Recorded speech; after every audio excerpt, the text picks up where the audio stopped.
कति महँगो भएको यो पेट्रोल, कहिलेकाहीँ त पानी हालेर चलिने हुन्थ्यो नि मेरो scooter. Hello everyone, welcome to my mini vlog. सबैजना सन्चै हुनुहुन्छ? आज चाहिँ म नारायणघाटको मार्केट आएको छु अनि मार्केटको काम सकिसके अब म फर्किँदैको छु घर। घर फर्किनु अगाडि चाहिँ मलाई के नास्ता खाउँ भएको छ, एकदमै फुड हन्ट गर्न मन लागेको छ। तर आजको दिन चाहिँ एकादशी थियो के साथीहरू, अनि यहाँको गर्मी यस्तो गर्मी छ कुरै नगरौँ है। देशैभरि गर्मी छ होला सायद हुनलाई त। अनि म आएँ वैष्णव। यो वैष्णव चाहिँ हाम्रो भरतपुरमा पर्ने वैष्णव हो। नारायणघाटमा भन्दा मलाई भरतपुरको वैष्णव मनपर्छ।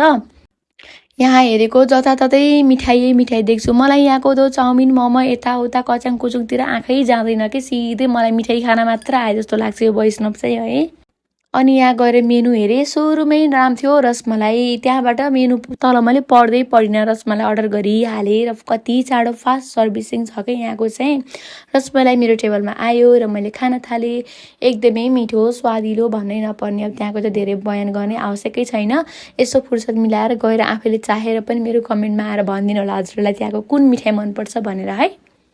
हतार गरेर मैले खाएर सकिसकेँ साथीहरू। अब म पेमेन्ट गर्न जाँदैछु। पेमेन्ट गरेर बाहिर निस्किँदा मेरो स्कुटी पनि भोकाइरहेछिन्। उनलाई पनि मैले पेट्रोल पिलाउन गएँ। पेट्रोल कति महँगो हो, कहिलेकाहीँ त पानी हालेर चले पनि हुन्थ्यो नि भगवान्, जहिले पनि महँगिहाल्छ। मलाई यो स्कुटर किन्दाखेरि पनि मलाई स्कुटर किन्न ठुलो कुरा लागेको थिएन कि, यसलाई मैले पेट्रोल हालेर पुर्याउन सक्छु कि सक्दिनँ भन्ने चाहिँ ठुलो कुरा लागिरहेको थियो।